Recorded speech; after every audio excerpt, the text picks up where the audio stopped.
नमस्कार. श्री अरविंद आठले हे नाव आजच्या काळात अध्यात्म, साधना आणि प्रेरणादायी मार्गदर्शन यासाठी विशेष ओळखले जाते. मूळ कोल्हापूरचे असले तरी त्यांनी नागपूरमध्ये अनेक वर्ष वास्तव्य केले आहे आणि आता ते पुण्यात स्थायिक झाले आहेत. रिझर्व्ह बँकेत दीर्घ सेवा करून निवृत्त झाल्यानंतर त्यांनी आपले संपूर्ण जीवन योग, ध्यान आणि आध्यात्मिक शिक्षण यांना समर्पित केले आहे. वयाच्या 70तही त्यांचा उत्साह आणि सकारात्मक ऊर्जा तरुणांनाही लाजवेल अशीच आहे. श्री आठले यांना लहानपणापासूनच साधना आणि योग यांची ओढ होती. त्यांनी हठयोगाचा अभ्यास केला, कुंडलिनी जागृतीचे अनुभव घेतले. अखेर ते भक्ती मार्गाकडे वळले. श्री गुरु नरसिंह सरस्वती स्वामी आणि दत्त संप्रदायावर त्यांची अपार श्रद्धा आहे. श्री गुरुचरित्र हा त्यांचा मार्गदर्शक ग्रंथ असून त्यांनी गायत्री पुरश्चरण, चांद्रायण व्रत यासारख्या कठोर साधनाही यशस्वीरित्या केल्या आहेत. त्यांचे स्वतःचे श्री अरविंद आठले या नावाचे यूट्यूब चॅनल देखील आहे. भाषण पुष्प या आपल्या यूट्यूब मालिकेद्वारे ते साध्या आणि सहज भाषेत अध्यात्म, व्यवहार आणि मनःशांती यांचे मोलाचे धडे देतात. त्यांची सहज स्वयंपाक ही यूट्यूब मालिका देखील विशेष लोकप्रिय असून घरगुती आणि पारंपरिक पद्धतीच्या पाकक्रिया ते अत्यंत सुलभरित्या शिकवतात. त्यांच्या वाणीत सत्यता असून त्यांच्या व्यक्तिगत जीवनाला कठोर साधनेतून प्राप्त झालेली अनुभवाची खोली आहे. अध्यात्म म्हणजे जंगलात निघून जाणे नसून ते संसारात राहूनही साधणे शक्य आहे, हे त्यांचे विचार लोकांच्या हृदयाला भिडतात. त्यांचे प्रवचन, लेखन आणि संवाद तरुणाईला आकर्षित करतात. ते आधुनिक तंत्रज्ञानाचा प्रभावी वापर करून अध्यात्म सोपं करून सांगतात. गुरुकृपा हीच खरी साधना, मनाची शुद्धी म्हणजेच जीवनाची शुद्धी, ही त्यांची तत्व साधकांसाठी दीपस्तंभ ठरली आहेत. आज ते केवळ आध्यात्मिक गुरुच नव्हेत तर एक स्नेही मार्गदर्शक म्हणूनही अनेकांच्या हृदयात घर करून आहेत. त्यांचा अनुभव, त्यांची विनम्रता आणि जगण्याकडे बघण्याचा दृष्टिकोन आपल्यासारख्या सर्वसामान्यांच्या जीवनात नकळतपणे सकारात्मक परिवर्तन घडून आणत आहे. चला तर मग स्वप्नील प्रकाशांच्या सत्पुरुष पॉडकास्ट सिरीजच्या या दुसऱ्या भागात भेटूया श्री अरविंद आठले यांना. नमस्कार मंडळी, स्वप्नील प्रकाशांच्या यूट्यूब चॅनलमध्ये आपल्या सगळ्यांचं स्वागत आहे. आपण सत्पुरुष पॉडकास्ट ही सिरीज सुरू करतोय. हा त्याचा सेकंड एपिसोड असणार आहे आणि ह्याचा पहिला एपिसोड आपण मिलिंद काका पेडगावकर यांच्यासोबत आईंच्या स्मृतींना उजाळा देऊन सुरुवात केला.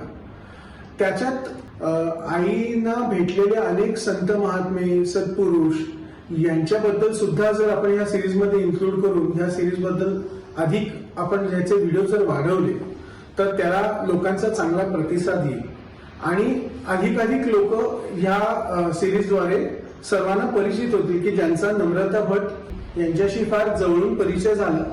संत चरित्र लेखन करत असताना त्या निमित्ताने अनेक संतांची माहिती त्यांना मिळाली. काहींनी त्यांचा प्रत्यक्ष इंटरव्ह्यू घेतला, काहींनी त्यांना अनेक स्थानांवर नेऊन त्या स्थानांची माहिती दिली आणि हे सर्व कार्य करत असताना काही व्यक्ती खूप आईना भावल्या. मिलिंद काका पेडगावकरांसोबत आपण जी सत्पुरुष पॉडकास्ट सिरीज सुरू केली त्यातलं हे दुसरं पुष्प असणार आहे आणि आज ह्या दुसऱ्या पुष्पामध्ये आपण ज्यांच्याकडे आलेलो आहोत त्यांचं नाव आहे श्री अरविंद आठले काका. मी त्यांचं स्वप्नील प्रकाशांच्या चॅनलवर स्वागत करतो. नमस्कार. नमस्कार. एक छोटीशी तुम्हाला आधी यामागे पार्श्वभूमी काय ते सांगतो. साधारण 1-2 वर्षापूर्वी अरविंद काका आठले यांचा आमचा संपर्क झाला. तो आईचे काही इंटरव्ह्यूज करण्याच्या निमित्ताने. श्री अरविंद आठले काका यांचं स्वतःचं यूट्यूबचं चॅनल आहे आणि अध्यात्मापासून आधिभौतिकापर्यंत कुठचाही विषय त्यांना असं राहिलेला नाही की ज्यावर त्यांनी व्हिडिओ केला नसेल. पाककला म्हणू नका, त्याच्यानंतर भ्रमंती असेल, फिरणं असेल, जनसंपर्क असेल, आपल्या मित्रांसोबत केलेल्या त्यांच्या गप्पा असतील, काही काही मान्यवर व्यक्तींचे केलेले इंटरव्ह्यूज असतील आणि दिवसाला एक व्हिडिओ या हिशोबाने जवळपास गेली 5 वर्ष 1,500 व्हिडिओज आजपर्यंत काकांनी अपलोड केलेले आहेत. मला वाटतं युट्यूब सुद्धा आता त्यांना म्हणतं की जरा दमानी घ्या, आणि इतका सुंदर प्रतिसाद त्याला लोकांचा मिळतो की अशा ह्या प्लॅटफॉर्मवरती आईंचा इंटरव्ह्यू झाला. पण त्यापूर्वी 2 वर्ष स्वामींविषयी बोलणं हे प्रामुख्याने त्या करत असत. सतत लेखन, वाचन, चिंतन, मनन, भ्रमंती हे गेली 25 वर्ष आईंचं स्वामी चरित्रावर लिखाण करण्यामध्ये गेली. परंतु आजारपण आल्यानंतर थोडासा भ्रमंती हा विषय कमी झाला. वाचन, मनन, चिंतनाबरोबर बोलणं ह्यावरती सगळा फोकस आला. आपण युट्यूबवरती स्वतः काही व्हिडिओज त्यांचे अपलोड केले, परंतु मधल्या काळात आजारपणामुळे त्याला थोडासा खंड पडला होता. तो आठले काकांच्या प्रोत्साहनाने, पाठबळाने परत एकदा सुरू झाला. मला वाटतं 2022च्या जानेवारीमध्ये आपण आईची मुलाखत केली, आणि आईला तेव्हापासून एक नवा हुरूप मिळाला की अरे आपण बोललं पाहिजे, खूप जण ऐकणारे आहेत. आणि स्पेशली आपल्या चॅनलवरती जेव्हा ते युट्यूबचे व्हिडिओ प्रसारित झाले तेव्हा आईचा जो ग्रंथ सुरू आहे, श्री स्वामी समर्थ महाराज अक्कलकोट चरित्र कार्य उपदेश, याचं 5 सप्टेंबरला काकांच्याच हस्ते उद्घाटन देखील झालं. हा ग्रंथ जेव्हा सुरू होता त्या प्रोसेसमध्येच काकांची आमची भेट झाली, आणि नंतर आमचा घरोबा परिचय खूप वाढला. अगदी घरचे स्नेहसंबंध आमचे झाले. आईची फार इच्छा होती की त्यांच्या प्रेरणेने आपण बऱ्याच लोकांपर्यंत पोहोचलो त्यांच्या मदतीने, तर आपण थोडासा त्यांचा सुद्धा एखादा इंटरव्ह्यू घ्यावा अशी तिची मनोमन फार इच्छा होती. तर आज ह्या निमित्ताने थोडंसं आपण आईविषयी सुद्धा बोला, आणि मला तुमच्याविषयी काही प्रश्न माझ्या मनात आहेत त्याविषयी मला जाणून घ्यायला आवडेल. तर आपण पॉडकास्टला सुरुवात केली ती नम्रताताईंच्या युट्यूबवरील इंटरव्ह्यू पासून. तर तुम्हाला थोडासा आईविषयी काही तुम्हाला जर बोलावंसं वाटलं तर 1-2 शब्द बोलाल का? बऱ्याच जणांकडून मी नम्रताताईंचं नाव ऐकलेलं होतं, त्यामुळे त्यांचा इंटरव्ह्यू घ्यावा हे माझ्या डोक्यात अतिशय वेगवेगळं होतं. परंतु डायरेक्ट परिचय कुठलाच नव्हता, आणि कुठला परिचयाशिवाय कोणाला जवळ करत नाही हे मला माहिती होतं. त्यामुळे मी 2-4-5 वेळा त्यांना म्हणूनही त्यांनी काही मला रिस्पॉन्स दिला नव्हता तसं. ओके. परंतु त्यानंतर एक जयंतराव देशपांडे नावाचे ग्रस्त आहेत. अच्छा. त्यांचं मंदिर वगैरे आहे कृष्णाचं, आणि त्यांच्या सहाय्याने, आणि दुसरे एक आमचे मित्र आहेत पिनाक कुलकर्णी, त्यांनी मला सगळं आईंचं वाङ्मय आणून दिलेलं होतं, आणि त्यांनीही थोडीशी मध्ये मध्यस्थी केली, आणि मग माझा आईंचा संबंध आला. परंतु त्या तशा एकदम काही, त्यानंतर त्यांची तब्येतही त्यावेळी थोडीशी खराब होती, त्यामुळे त्यांना कॉन्फिडन्स नव्हता की मी इतका वेळ बोलू शकेल, काय करू शकेल. परंतु आमचं जमलं कसं का होईना. शेवटी समोर विचारीन जी माणसं असतात ती येतात बरोबर, एकमेकांची ओढ त्यांना समजते एकमेकांची काय हे आहे, त्यामुळे त्यांनी ते ओळखलं, आणि मग आमचे इंटरव्ह्यू एकमेकांचे सुरू झाले. कोथरूडला त्यांच्या बहीण राहतात, त्यांचा स्टुडिओ आहे, त्या स्टुडिओमध्ये हे सगळे इंटरव्ह्यू आम्ही बरेच घेतले त्यांचे, आणि स्वामी समर्थांच्या विषयी प्रचंड माहिती त्यांनी जमा केली. म्हणजे मला आश्चर्य वाटते की एखादी स्त्री संसार सांभाळून, नवरा मुलगा सगळं सांभाळून, नोकरी सांभाळून हे सगळं करू शकते. त्यांच्यात विलक्षण ती ताकद होती. त्या ताकदीशिवाय, आणि दुसरी गोष्ट महाराजांचं मागे पाठबळ असल्याशिवाय हे नक्कीच होऊ शकलं नसतं. असे तो हिमाचलच्या फिरल्या, अगदी कशातूनही, रिक्षातून, टांग्यातून, बसमधून, ट्रेनमधून, जे जसं जमेल तसं त्या भरपूर फिरल्या. समर्थांच्या बद्दल प्रचंड संशोधन त्यांनी केलं, आणि माहिती आपोदेखा सगळे हाल त्यांनी बघितले, आणि ही सगळी माहिती लोकांसमोर आणून ग्रंथरूपाने ती समोर ठेवली.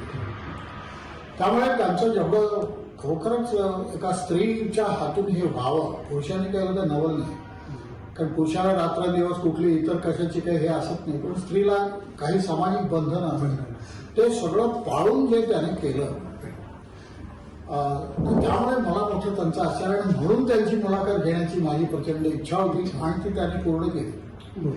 याच्याबद्दल मला आणखीन काही सांगायचं आहे की त्यांना बरेच शौक होते, त्या अतिशय दर्दी होत्या. संगीत त्यांना आवडायचं, काव्य त्यांना आवडायचं. त्यांच्या काव्यावरचे 2-3 एपिसोड मी माझे मुद्दाम दिलेले आहेत. तर ते जे त्यांच्या जे काव्य म्हणण्याची पद्धत सुद्धा अतिशय चांगली होती, काव्याची जाण त्यांना अतिशय चांगली होती, मराठीचं ज्ञान त्यांना अतिशय चांगलं होतं. मला वाटतं त्या मराठीच्याच प्राध्यापिका, त्यामुळे मराठीविषयी काही प्रश्नच नाही त्यांच्या. हे सगळं करण्याची संधी त्यांनी मला दिली. त्याबद्दल जेवढे त्यांचे आभार मानावे तेवढं थोडंच आहे. आणि एक विलक्षण व्यक्तिमत्व, त्यांना सगळे शो म्हणजे खाण्यापिण्यापासून सगळे होते. आणि जेव्हा केव्हा आम्ही इंटरव्ह्यूला जात असू त्या समोरच्या हॉटेलमधून सगळं बोलवायचं. कदाचित घरी तुमचं त्यांना बंधन असेल, हे खायचं नाही ते खायचं नाही. त्या रोगग्रस्त होत्या, डायबिटीक होत्या, बरेच त्यांना हे होते. त्यामुळे बाहेर गेल्यानंतर ते जास्त मोकळ्या असतात. त्याचा फायदा आम्हाला मिळाला, आम्हाला वेगवेगळं खायला मिळालं. नक्कीच मला वाटतं अविस्मरणीय प्रसंग, छान म्हणजे दिवस होते ते. आणि त्यावेळेला आपण जी स्वामी समर्थांच्या ग्रंथाविषयी या कार्याविषयी लोकांना जे कळलं इंटरव्ह्यूतनं, त्यातनं तिला पण खूप जोम आला, उत्साह आला. आणि पुस्तक जे होतं ना, लिहित होते आई, ते जवळपास अर्ध लिहून पूर्ण झालेलं असताना ते आजारी पडली. त्याच्यानंतर यातनं मिळालेला जो नवा उत्साह होता ना, त्यांनी ते पूर्ण झालं पुस्तक. 5 सप्टेंबरला त्याचं प्रकाशन झालं. छान स्वामी कृपा हॉलमध्ये, हॉलचं नाव सुद्धा स्वामी कृपा, म्हणजे अक्षरशः स्वामींची कृपा ही आईवर जशी होती तशीच आपल्याला सद्गुरू सतत प्रत्येक विषयामध्ये आपल्या पाठीशी उभे असतात. तर हा दुवा पुढे नेऊन मला एक तुम्हाला प्रश्न विचारायचा आहे की आपल्या संपूर्ण व्हिडिओज मध्ये सद्गुरूचा महिमा हा सतत तुम्ही सांगतात आणि गुरु आपण करायचं नसतो, गुरु आपल्याला शोधत येतात. ह्याविषयी थोडंसं आपलं मला मत जाणून घ्यायला. मुख्यतः समाजात मी गेले आता 50 वर्ष मी स्वतः साधना करतोय. वयाच्या 27-28व्या वर्षापासून मुख्यतः हठयोगाची मी साधना अनेक वर्षानुवर्ष केली. विशेषतः प्राणायाम, अगदी केवळ कुंभकपर्यंत मी गेलो. केवळ कुंभकचा अर्थ श्वासाची गरज नाही अशा ह्याच्यापर्यंत. आणि मग माणूस आतल्या नाहीसा होतो समजा तो स्वतः. केवळ कुंभक ही अतिशय फार मोठी त्या क्षेत्रातली पायरी आहे. तर हे केल्यानंतर परमेश्वर तुमची जशी परीक्षा पाहतो. गुरु हा कोणालाही सामान्यपणे परीक्षा चांगली कडक पाहिल्याशिवाय तो त्याला पुढचं काही देत नसतो. आपल्याला वाटतं सहज की त्यात काय, कोणतरी डोक्यावर हात ठेवला, मला स्वामी समर्थांनी सांगितलं करायचं कर, तू घेऊ नको, मी तुझ्या माणूस. असं होत नाही प्रत्यक्षात. प्रत्यक्षात त्या माणसाची पुरेपूर परीक्षा पाहिल्याशिवाय समर्थ हे काही कोणी केवळ असे दानशूर नाही आहेत की कुणालाही काही द्यावं. त्याची लायकी असल्याशिवाय ते देणार नाही. आणि ती लायकी आपल्याला सिद्ध करावी लागते. ही लायकी कशी सिद्ध करायची, याच्या मागे अनेक असे बाजारू गुणगे लोक जगात कसे भरलेले आहेत. बाजार गुरूंचा कसा काय आहे हे सगळं मी गेले 50 वर्ष जवळून पाहते. कमीत कमी 50 तरी गुरूंच्या संपर्कात मी आहे. आणि यांना मी अतिशय जवळून पाहिले. त्यातले काही अतिशय खरोखरच उच्च दर्जाचे होते आणि काही बाजारू पण होते. बाजार पण मी बघितलेला आहे आणि उच्च दर्जाचं तेही मी बघितलेलं आहे. त्याच्यात एक सामान्य माणूस एक लक्षात ठेवा की जो प्रसिद्धीच्या अतिशय मागे असतो त्याला मोठी भवनं बांधायची असतात, इतर काही परदेशात शाखा काढायच्या असतात, चंद्रावर तिथे शून्य आहे.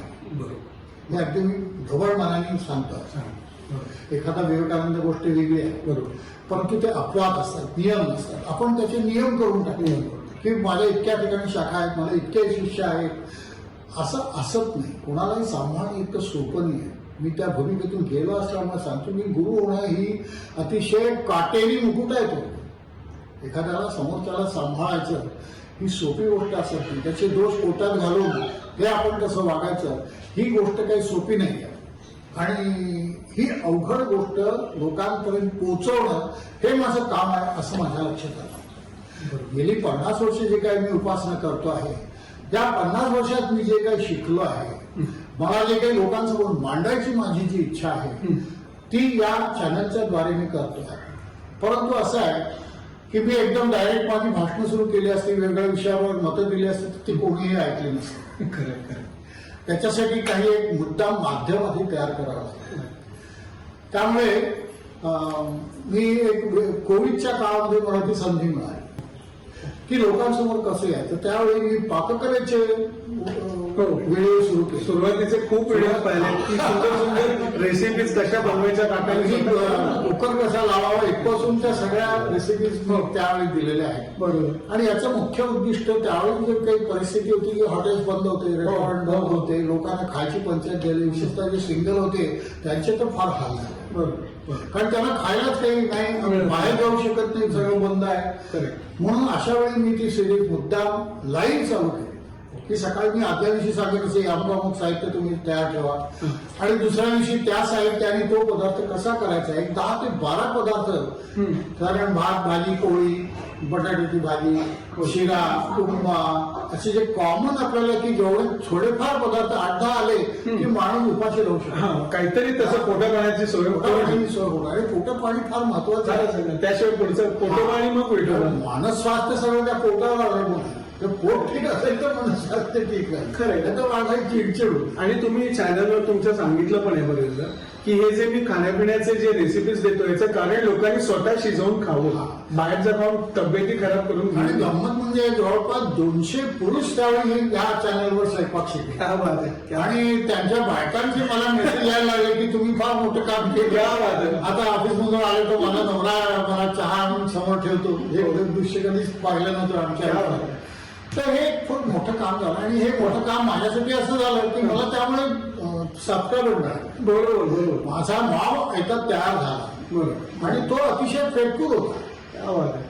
आणि त्यामुळे मला चॅनल वाढवण्यासाठी त्याचा अत्यंत उपयोग झाला. पण हे स्वयंपाक करतानाही मी काही धार्मिक गोष्टी मुद्दाम सांगत असे की समाधान काय आहे, अन्न कसं असावं, अन्नपूर्णा म्हणजे काय, तिला कसं कोप होऊ नये तिचा, यासाठी आपण कसं वागलं पाहिजे, अशा प्रकारच्या अनेक गोष्टी स्वयंपाकशास्त्रात मी मध्ये मध्ये घुसळत असे. बरोबर की लोकांवर जो संस्कार होता मला पुढे जाऊन हे करायचं होतं. गुरु या संकल्पनेविषयी ही क्लॅरिटी लोकांनी यावी हे मला नक्कीच करायचं होतं. पण त्यासाठी मला बेस पाहिजे आणि हा बेस खूप लोकांना असं वाटतं अध्यात्मिक स्वयंपाक अरे काय वाटेल ते करता का तुम्ही, इथे कुठे अध्यात्म कुठे ते तर काही संबंध आहे का? खूप संबंध आहे, भरपूर आहे. माझा अनुभव घेतला की हा संबंध खूप आहे. कारण ज्याचं पोट ठीक थंड समाधानी नसतं तो आयुष्यात समाधानी राहत नाही. खरं खरं. त्यामुळे पोटावर फार अवलंबून आहे. आपल्याकडे म्हणत आधी पोटोबा मग विठोबा. तुमच्या पोटोबा शांत असल्याशिवाय विठोबा करू शकत करू नाही. शकत नाही. आणि भ्रमंती कुठली एखादी गोष्ट पवारी बाबासाठी सांगायचा का अन्नाची गरज नाही हो, पण पवारी बाबा कोट्यावधीत एखादा असतो. बरोबर. बाकी सर्वसामान्य तुम्ही आम्ही पवारी बनू शकत नाही. मी पवारीचं मुद्दाम त्यासाठी चरित्र हे केलं. अनेक संत पुरुषांची चरित्र मी त्यानंतर जवळ 35 ते 40 संत पुरुषांची मी चरित्र लिहिली. याच्यावर पॉडकास्ट केली की त्याच्यात मी हे निवडण्याचा प्रयत्न केला की उपासनेशिवाय पर्याय नाही. या लोकांनी किती परिश्रम करून हे संत झाले. हे आपोआप एका रात्रीत संत झाले, कोणीतरी डोक्यात हात ठेवला म्हणून संत झाले असं झालेलं नाही. तर यासाठी जे परिश्रम करावे लागतात, त्यासाठी हे काबाड कष्ट करावे लागतात. हे काबाड कष्ट त्यांनी किती केले त्यांचे काबाड कष्ट मी दाखवण्याचा प्रयत्न केला. त्यांच्या चमत्काराचं वर्णन माझ्या एकाही याच्यामध्ये केलेलं नाही. चमत्कार हे आपोआप होतात, त्यांचे गुरु करत असतात. ते त्यांना चमत्कार करायची गरज नसते. त्यांचे गुरु समर्थ असतात. गुरुंना माहिती असतं या आपला शिष्य काय लायकीचा आहे, त्याला किती वाढवलं पाहिजे, त्याला किती महत्व समाजात मिळालं पाहिजे, त्याचं काम काय आहे आणि हे काम कसं करून घेऊ हे त्याचे गुरु ठरवत असतात. परंतु दुर्दैवाने अनेक गुरूंची परिस्थिती अशी होते की ते गुरु मग त्यांचा गुरुडंबू वाढायला लागतो, अहंकार उत्पन्न होतो. मी केव्हा आहे, इतके माझे लाखो शेकडो फॉलोअर्स आहेत आणि इथे जेव्हा अहंकार उत्पन्न होतो तेव्हा ते खाली बसा चढायला जातात. ही उदाहरणं आपल्यासमोर आहेत की पूर्वायुष्यात ज्यांनी अतिशय खरोखर साधना केलेली आहे पण नंतर त्यांच्या हातून व्यभिचार झाले, पैशाचे अपव्यवहार झाले आणि त्यांना तोंगा द्यावं लागले. असे अनेक उदाहरणं आपल्या समाजात दिसतात. म्हणून अतिशय कॉशियस पाहिजे, सावध असलं पाहिजे. साधक हा नेहमी सावधच पाहिजे. भद्रंगीनामा युद्धाचा प्रसंग हे जे तुकाराम म्हणतात त्या युद्धाचा प्रसंग म्हणजे काय ढाल तलवार घेऊन युद्ध नव्हते. हे युद्ध आत आहे. कौरव पांडव हे आत आहे. हे कौरव पांडवांचं युद्ध ज्यांनी प्रत्यक्ष आत पाहिलं आहे, जो स्वतः लढलेला आहे त्याच्यात, ते अध्यात्माची अगदी खरोखर सूक्ष्म अशी व्याख्या जर आपण केली तर तुमच्या लक्षात येईल की अध्यात्म इतकं सोपं नाही आहे. विशेषतः आपलं जे मूळ अध्यात्म वैदिक परंपरा आहे निर्गुण निराकाराची आहे. तिथे हा कुठलाही अवडंबर नाही आहे. कुठली ते पूजा आहेत, अर्चा आहेत, अमुक आहे तमुक आहे, हे शिव आहेत, त्या देवाचा अमुक केला त्याच्यात ते इतके दागिने आहेत, हा असला कुठलाही अवडंबर आपल्या मूळ संस्कृतीत नाही आहे. परंतु ते मूळ अवडंबर होण्याच्या आधी जी परिस्थिती असावी लागते ती सामान्य माणसाची आसक्ती आहे. त्याला या वरच्या गोष्टींची बाह्यांगाची गोडी असते आणि ही बाह्यांगाची गोडी लावत लावत लावत गुरु त्याला त्या बाह्यांगापासून बाजूला करतो. जसं आता माझं सांगतो तुम्हाला की मला मुळात गणपतीची उपासना, गणेश उपासना अनेक वर्ष मी ती उपासना केली आणि त्यावेळी माझ्या लक्षात आलं की चतुर्थीचा अर्थ काय. विशेषतः गणपती तत्वाचे जे गणपती हे तेजस तत्वाची देवता आहे. 5 आपल्याकडे तत्व आहेत, पृथ्वी आप तेज वायू आकाश. या देवता त्या तत्वात विनोद करतात. जसं आप तत्व आहे, आप तत्वामधली देवता कोण तर भगवान शंकर आहे. त्यांचं सगळं पांढरं दाखवलं आहे. त्यांचा नंदी पांढरा आहे, स्वतः तो पांढरा शुभ्रवर्णीय आहे. त्यानंतर एक ह्या देशात सरस्वती आहे, ही पांढरी देवता आहे दिसणार. त्याचं वाहनही पांढरा आहे, हंस आहे. बरोबर. शंकराचं वाहन नंदी आहे.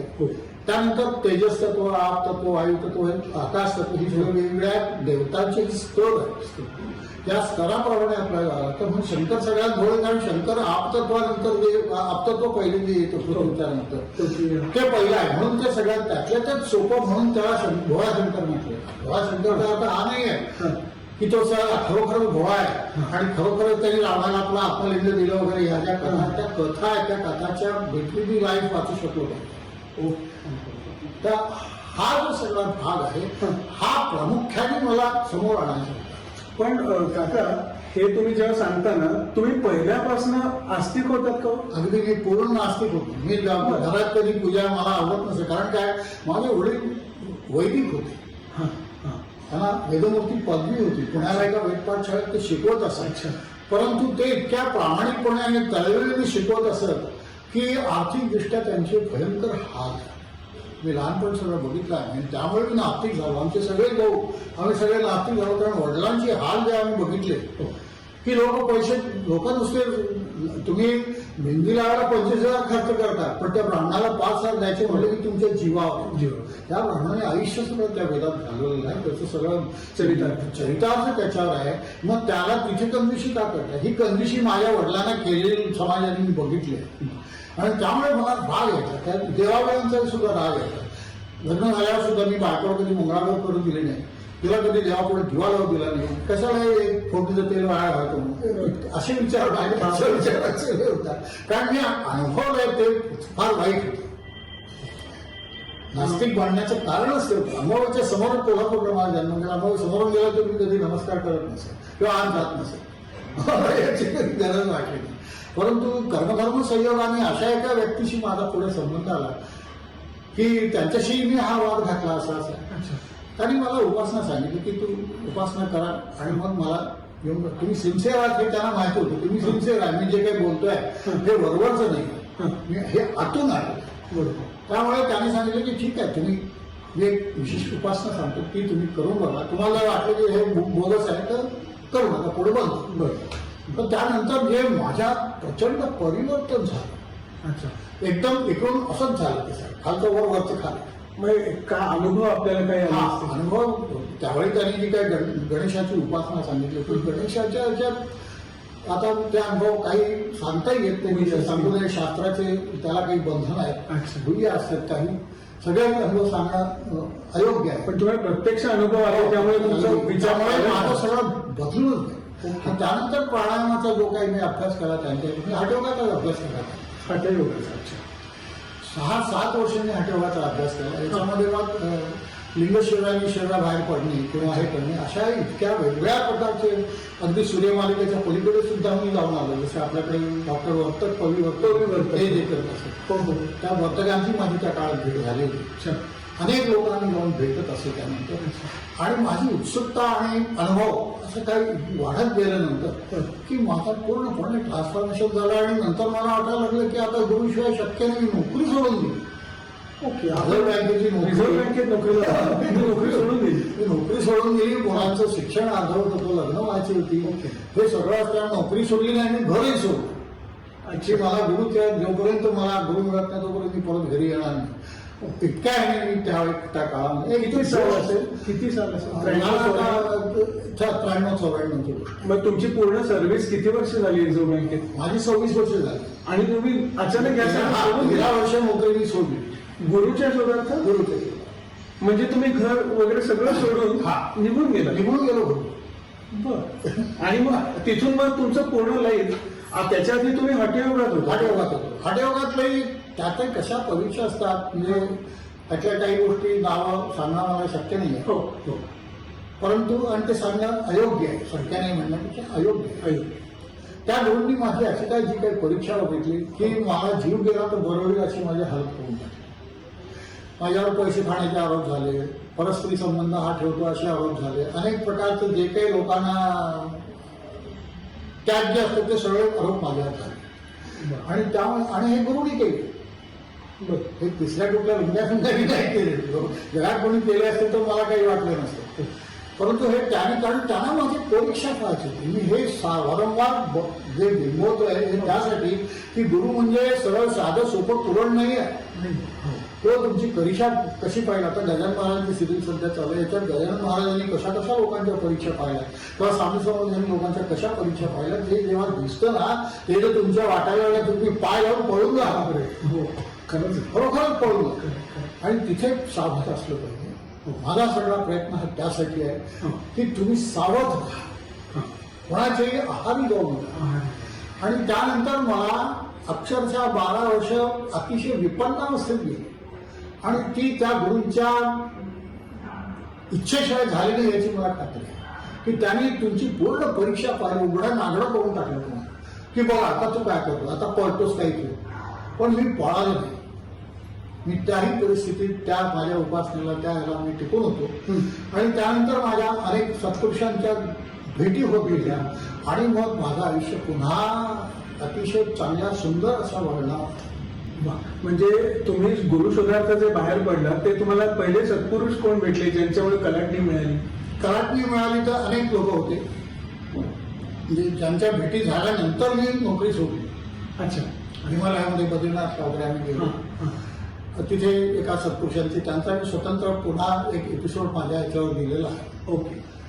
आणि त्यानंतर परत आलो मी नोकरी सोडली. अच्छा.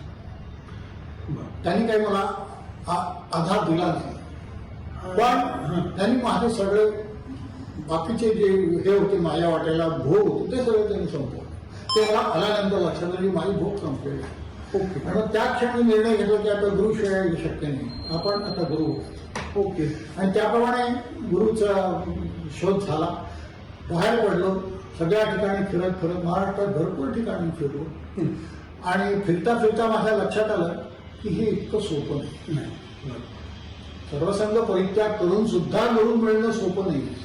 हे मला सांगायचं एकदा ह्याची कल्पना तुम्हाला सर्वसामान्य माणसांना आली पाहिजे. आणि त्यामुळे मी तो प्रयोग केला. आणि फिरत फिरत मी गोंधळाला गेलो, अजून कुठे गेलो. ते यती महाराज म्हणून वाडीला होते, त्यांच्या मागे खूप फिरलो. ते शेवटपर्यंत काही मला मिळाले नाही. ते या गावी गेले की मी त्या गावी गेलो. तिथून ते तोपर्यंत ते दुसरीकडे गेलेले असत त्यापर्यंत त्यांच्या तिथे मागे गेलो. असं सगळं केलं पण त्यांचा योग नव्हता. त्यांचा योग असते ते तुमच्या आयुष्यात येतात. आणि असं फिरत फिरत मग मी आळंदीला सगळ्या धर्मशाळा, जैन धर्मशाळा, काय अमुक धर्मशाळा, शिंपी, माळी, वेगवेगळ्या जाती नाही जाती. त्याप्रमाणे तसे एका ब्राह्मण धर्मशाळेत मी होतं. ते काहीतरी लग्न वगैरे होतं. त्यामुळे त्यांनी सांगितलं की 2-3 दिवस तुम्ही राहू शकता, नंतर तुम्हाला हे सोडावं. अच्छा. मग विचार करता करता मला नरसिंह सरस्वतीची मठ तिथे आहे हे समजलं आणि मी तिथे गेलो. आणि तिथे गेल्यानंतर राहत होते. तिथे जे कोणी होते त्यांनी माझी सगळी सोय केली. आणि त्या दिवशी रात्री महाराजांची प्रत्यक्ष माझ्याशी बोलणं झालं. अच्छा. आळंदीचे. अच्छा. मला ते दिसत नव्हते पण ते बोलत होते माझ्याशी आणि मी त्यांना उत्तर देत होते. मी त्यांना म्हटलं तुम्ही बोलता सगळं काय करता मग मला दिसत का नाही. अच्छा. त्यांनी एकच सांगितलं विवेक वैराग्य असल्याशिवाय माझं नोकरी तुला दिसणार. म्हणजे अध्यात्माच्या मूळ क्वालिफिकेशन काय आहे तर विवेक पाहिजे, वैराग्य पाहिजे तर गुरु मिळेल. हे सरळ उत्तर आहे. परंतु आपण कुठलाही विवेक नसतो, कुठलंही वैराग्य नसतं, केवळ मला गुरु पाहिजे म्हणून मी भटकतो आणि ज्या कोणाला दिसेल त्याच्या गळ्यात माळ टाकतो. हे चुकीचं आहे, हे मला सांगायचं. आणि मग त्यानंतर माझं त्यांचं बोलणं झालं. मग त्यांनी मला घरी जा म्हणून सांगितलं. तुला मार्ग मिळेल तुला. हे साधारण किती साल असेल? हे 94-95 गोष्ट आहे. ओके. ओके. मग त्यावेळेला हे सगळं असताना तुमच्या घरी काय परिस्थिती होती? म्हणजे तुम्ही घरी मी आता त्या काळी मोबाईल हे काही विशेष काय नव्हतं. हो हो. त्यामुळे फोन करत असेल की मला या गावी आहे. हो तेवढं बाकी काही. आणि काकू सगळं सांभाळत होत्या. तिचे माझा प्रचंड उपकार आहे. त्यांनी सांगितलं तुम्हाला गरज वाटली तर तुम्ही संन्यास सुद्धा घ्या, माझी परवानगी घ्या. बर मुलं बाळा असताना आणि हो. मुलं बाळा मागायला नसताना हे सांगणं ही हो. फार हिंमत पाहिजे. आजकाल कठीण आहे. किती तुम्हाला बांधून ठेवतात आणि कसा तुमचा त्यांचा संपर्क असतो. हो हो हे खरोखरच विलक्षण असं तिचे गुण आहे तिथे. त्या पण आध्यात्मिक आहे. तशी ते अजिबात अध्यात्मिक आहे. हे असते तर आमच्या घराला सगळं घरपणच राहिलं नसतं. म्हणजे एक काम पूर्ण एक काम मी तंबू एक खांबी तंबू संसार सगळा तिने सांगा आणि तुम्ही हे सगळं त्यामुळे एवढं कार्य करू करू शकतो. शकतो. या सगळ्याला मला पूर्ण वाव दिला. माझी कधी कुठे अडथळा नाही. तुम्हाला अशी जोडीदारी मिळणं हे सुद्धा गुरूंचे पूर्ण पुण्य आहे. आणि आणि ते का मिळाली याची उत्तर नंतर मला मिळाली. हीच का आली पाहिजे वाटतं. म्हणजे मला खरंच याचं कौतुक वाटतं की एक एक संसार सोडून परमार्थ करू नका असं जे तुम्ही म्हणत असता, पण त्याला असं पाठबळ असणे तेवढंच गरज आहे. संसार मुलं बाळ तुमचे तुम्हाला नियत दिलेली आहे. त्यांचा सांभाळ करणं, त्यांना व्यवस्थित वाढवणं हे तुमचं कर्तव्य आहे. पण दोन मिळून एक युनिट आहे. बरोबर. त्यामुळे दोघा युनिटांनी तिकडे दुर्लक्ष करू नये. एका युनिटनी केलं दुसऱ्याने दुसरं काम केलं तरी हरकत नाही. डिव्हिजन ऑफ लेबर लेबर आहे. मी हे काम करतो तू ते काम एवढंच आहे. कॉम्प्लिमेंटरी आहात एक. आणि ज्या मुलांनी माझं जे पूर्वायुष्य सगळं बघितलं त्यांच्यासाठी हा सगळं वंडरच होतो. हो म्हणजे आणि मग तुम्ही जेव्हा घरी परत आलात त्यावेळेला त्यांची रिॲक्शन कशी होती? परत आलं तेव्हा मात्र त्यांना खरं वाटलं नाही की खरं इतक्या लवकर. मला एक सहायक महिना लागला. फार फार वर्ष 2 वर्ष मला लागले नाही. माझी तेवढी परीक्षा त्यावेळी नाही बघितली गेली. आलो परत आणि मग नंतर मी फिरायला सुरुवात केली. त्यानंतर मी कारंजाला गेलो. इथून दत्तजन्मा वगैरे एक आठवडाभर तिथे राहिलो. अजून मी धुळ्याला गेलो. धुळ्याला महाराजांचा एक मोठा आहे पद्मनाभ स्वामींचा. तिथे गेलो. तिथे या संप्रदायाची दीक्षा देणारे एकमेव असे श्रीरामबा रुद्र म्हणून त्या ठिकाणी होते. त्यांची भेट घेतली आणि मग तिथून मी पुन्हा उत्सवासाठी म्हणून आळंदीला मला एक 5-6 महिने मध्ये गेले. तुम्ही एक मध्ये रोड ट्रिप सारखी केली होती गुरुचरित्रात जिथे ते स्वामींची स्थान आहे पुष्कळ पुढे ते नंतर ते पुष्कळ पुढे. 6,500 किलोमीटर तुम्ही स्वतः ड्राईव्ह करून फिरून आला. आणि मला ह्या विषयी ऐकायला असं मिळालं की सगळं काही प्रीप्लॅन्ड असल्याचं गुरूंनी केलं. त्या ठिकाणी त्या उत्सवाच्या दिवशी तुम्ही असाल. पण म्हणजे ही सुरुवात तुमची जी झाली ती फिरतीपासून. त्या काळात मला बोलत असत नाही की आता तू इथे चालला असं होईल, इथे चाललाय कसं होईल, हा माणूस असं म्हणेल, हे सांगत असत ते. म्हणजे हठयोगातनं भक्ती मार्गात येऊन तुम्ही पूर्ण गुरुचा शोध घेतला, गुरु मिळाले आणि त्याच्यानंतर त्यांनी तुम्हाला पुढचं कार्य सांगायला फिरायला लावलं की आता इथे जाऊन हे करायचं, इथे जाऊन हे करायचं. गुरु आज्ञा. आणि त्यानंतर मग फिरत फिरत मी आळंदीला आलो. आळंदीला महाराजांची पुण्यतिथीचा उत्सव होते आणि उत्सवामध्ये हे जे धुळ्याचे जे होते श्रीरामबा रुद्र ते त्यांचं ऑपरेशन नुकतंच झालं. तर डायबिटीस होतं, त्यांना बोट वगैरे काढलं होतं. त्यांचं ऑपरेशन नुकतं ते काढण्याच्या याच्यात ते नव्हते. परंतु तरी ते आळंदीला आले आणि त्यांनी मला समोर बोलवलं आणि त्यांनी सांगितलं की महाराजांची इच्छा आहे की तुम्हाला या ठिकाणी दीक्षा, सांप्रदायिक दीक्षा तुमची या ठिकाणी व्हावी. अच्छा. मला अक्षरशः रडायला ही सोपं नाही. एवढे 25 वर्ष गेले आपण प्रयत्न करतोय आणि त्याचं फळ आज हे आहे. या मोठ्यात आपण आलो आणि इथे आपल्याला आपणहून समोर गुरु माणूस सांगतो की मी तुम्हाला दीक्षा देणार, मी काही मागितले नाही. हा जो भाग होता हा माझ्या आयुष्यात एक असा पुन्हा एक टर्निंग पॉईंट होण्यासाठी आला. दत्त संप्रदायातली हा दत्त संप्रदाय. आणि मग त्याने त्या ठिकाणी मला दीक्षा दिली आणि सांगितलं की मी काय तुमचा गुरु नाही. अच्छा. तुमचे गुरु महाराजच आहे, परंतु ते स्वतः येऊन तुम्हाला यावेळी तुमची परिस्थिती तशी नाही की तुम्हाला त्यांनी स्वतः येऊन दीक्षा द्यावी. त्यामुळे हे काम ऐकलं म्हणून मी तेवढ्यासाठी मुद्दाम माझं ऑपरेशन झालं असून मी आलोय आणि मग त्यांनी दीक्षा दिली. आणि त्या वेळचं माझं वर्णन मला त्या दीक्षेच्या क्षणीचं जे काय आठवलं ना अजून असे अंगावर रोमांच होते. एक शांततेचा असा भोग आपल्या शरीरामध्ये जसा झाला की काही दुसऱ्या भावनाच कसल्या शिल्लक नाही. पण हा लोळ अनुभव त्या आनंदात राहावा. दिवसभर मी असं एक धुंदीमध्ये होतो, तंद्रीमध्ये होतो. अतिशय काय ते वेगळंच असतं. त्याचा अनुभव मला पुढे एकदा पुन्हा आला. अशा अनुभवानंतर मग आल्यानंतर मग वारंवार आले पुढे जाऊन. तर हे पाहिल्यानंतर नमस्कार केला, त्यांनी माळ दिली, त्यांनी जी काही उपासना सांगितली त्याप्रमाणे ती उपासना आम्ही चालू. त्यांचा माझा संबंध अनेक वर्ष 2-3 वर्ष त्यानंतर ते होते.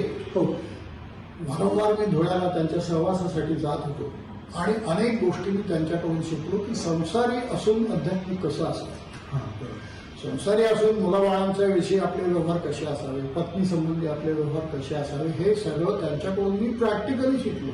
त्यांचं जे आदर्श त्यांनी ठेवलेलं आहे, देवाला नैवेद्य दाखवल्यानंतर ते ज्या दृष्टीने तिथे बघत असत त्या समाधीकडे, ते पाहिल्यानंतर आपल्या डोळ्यात पाणी येत असे की या माणसाच्या काय भावना आहेत, काय असाव्यात, की ज्यात कसलाही स्वार्थ नाही.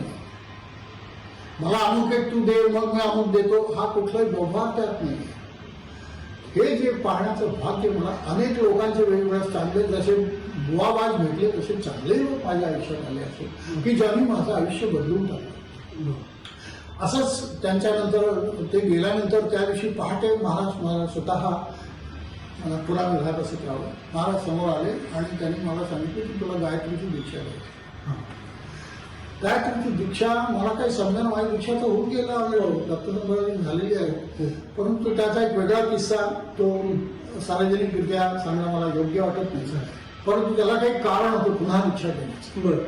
त्याप्रमाणे शास्त्र काय असतं हे मला त्यामुळे सूक्ष्म जे पदर असतात शास्त्राचे हे त्यांनी शिकवले आहेत या गायत्रीची दीक्षा घेण्यामध्ये. आणि स्वतः त्यांनी गायत्रीची दीक्षा दिली आणि मी दगडासारखा पडून नाही. बाकी देवघरातच होतो, इतर कोण तिथे नव्हते. सकाळी बायको उठवायला आली तर मी असा दगड लाकूड झाला अशी हालत होती. तिला काय समजा मला बोलता येत नव्हतं. डोळ्याने काहीतरी थोडीफार फोन केली. मग तिच्या काही गोष्टी देवळाचा मी अभ्यास करत असताना तिला शिकवलं की तेव्हा काय करावं, अच्छा कुठली अडचण आली तर काय करावं. त्यामुळे त्यावेळेच्या त्या अडचणीतून तिने मला बाहेर काढलं आणि मी भानावर आलो आणि काय झालं हे सांगितलं. अच्छा. आणि तासाभराने धुळ्यात मला फोन आला की शिवानबा रुद्र स्वर्गवासी. हो, तशी शास्त्राची काय रचना असते. गुरुपद कधी रिकामं राहत नाही. उत्तराधिकारी गेले, त्याने उत्तराधिकारी नेमलेला नव्हता आणि त्यावेळी ते टेम्पररी पादुका रामाच्या भरताकडे दिल्या तशा त्या माझ्याकडे त्यावेळी दिल्या. अच्छा. हे अनुभवलं आणि हे स्वांना खरोखर कठीण. तो फोन आल्यानंतर कारण तोपर्यंत मला माहिती नव्हतं की ते गेलं आहे काय असं, त्यासाठी ही योजना आहे याची मला काही कोणालाच कल्पना त्याला सुद्धा नसेल. पटकन आम्ही त्यावेळी धुळ्याला गेलो. आधी त्यावेळी ते रिकामच होते, त्यांनी कोणाला हस्तांतरित केलेलं नाही. घराणीशाहीचं तिथे हे आहे की त्या घराण्यातला मोठ्या मुलावर बसेल तो गादीवर बसेल अशी परंपरा तिथली आहे. आणि मोठ्या मुलाची दीक्षा झाली नसल्यामुळे ते काही होणं शक्य नाही. अच्छा, म्हणून त्यांनी ते काळामध्ये ते माझ्याकडून ते काम करून काय रिकामं नाही. किंग कॅनॉट डाय ही जी म्हण आहे ती तशी आहे की गुरुतत्व हे काय असतं. आणि मग त्यानंतर मात्र मी गेलो. पण मी कुठल्या तोंडाने सांगू की मी ह्यांना देऊ शकतो. हो, माझ्यावर कोण विश्वास ठेवला नसला. हो, अचानक कोणी आलं त्यापासून मी चुपचाप राहिलो, काही बोलत नाही. जे काय त्यांच्या अस्थि विसर्जनालाही मी गेलो. तो प्रकाशाला आम्ही गेलो. हो, परत आलो आणि त्यानंतर घरी आम्ही परत आलो. पुढे काय करायचं हा प्रश्न तसा होता आहे समजल्यासारखा होता. कारण आनंदीची जी गादी आहे तिथे कोणी नाही आणि धुळ्याची गादी आहे तिथे कोणी वारच नाही. अशी परिस्थिती उत्पन्न झाली. एक 2-3 महिने मध्ये गेले असतील आणि एक दिवशी महाराज पुन्हा माझ्या स्वप्नात की तू धुळ्याला जा, एक चातुर्मास तुला धुळ्याला राहायचं. अच्छा, चातुर्मास. मला काही समजेना की काय आता काय करावं असं. कारण गुरु तिथे नाही आहे तर तिथे जाऊन मी करू काय. एक्झॅक्टली. चातुर्मास 4 महिने राहायचं सगळं करू. पण मी समुदायातल्या काही व्यक्तीने विचारलं की बाय काय आहे कशासाठी काय असू शकते. जाऊन आता तुम्हाला त्यांची आज्ञा येते. आणि मग त्यांनी एक ठिकाण दाखवलं. एक अशी अरुंद अशी जागा होती आणि त्या ठिकाणी तुला राहायचं आहे. हार्डली 4x6-7 एवढीच जागा आहे. बापरे, एवढी छोटी. तर त्या ठिकाणी तुला एक चतुर्मास पूर्ण काढायचा. बापरे. गेलो मी ते माणूस उभं राहील एवढं उंचीची आणि लांबी रुंदी अशी. मग कसं काय म्हणजे तुम्ही 4 महिने कसे काय तर त्यानंतर मी त्यांना फोन केला की बाबा, कारण मी याच्या आधी डोळ्याला अनेक वेळा गेलो, मी काय अशी जागा बघितली नव्हती. हो. मी त्यांना फोन केला मुलाला त्यांच्या की बा असं असं आहे, अशी काही जागा आहे का आपल्या मठामध्ये. मठातच आहे अशी जागा? मठातच आहे. आणि तोपर्यंत तुम्हाला ती माहिती तोपर्यंत मला मी बघितलीच नव्हती. हो. इतक्या वेळा जाऊ. कमाल आहे. त्यामुळे मग मठात बघितलं तर त्या तो म्हणे हो अशी जागा आहे. अच्छा अच्छा. मग त्याला म्हणले तुम्ही ती संगमरवरी बांधून द्या, त्याचा जो काही खर्च असेल तो मी देईन. अच्छा.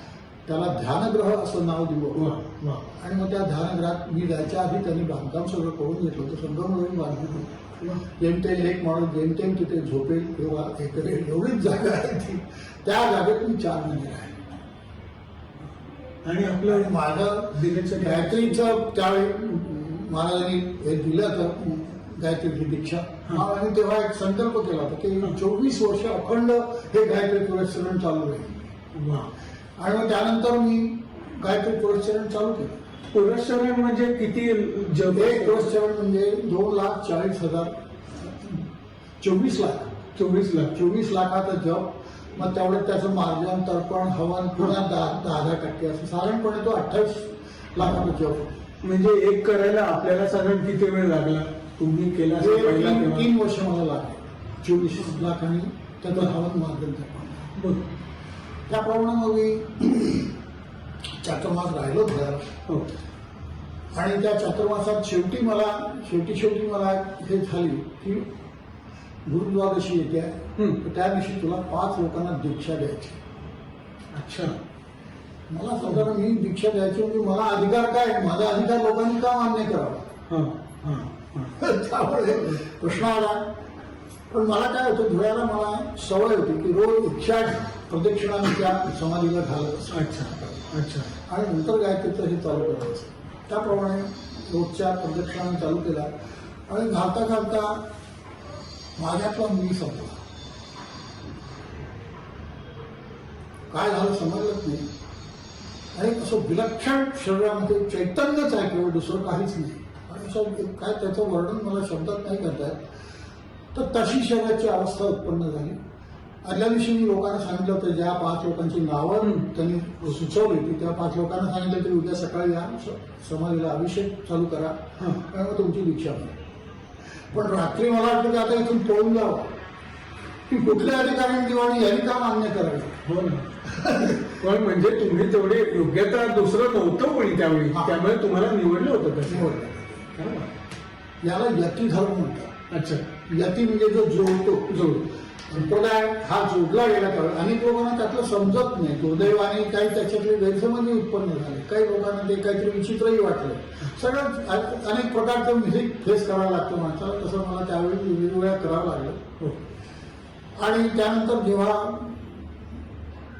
मुख्य समाधीचं दर्शन घ्यायला मी गेलो त्यावेळी तिथले जे कोणी ट्रस्टी होते त्यावेळेचे, त्यांनी समाधीचा हार काढला, माझ्या गळ्यात घातला. समाधीची शाल मला पांघरवली आणि मला सांगितलं आजपासून तुम्ही दीक्षा घ्या.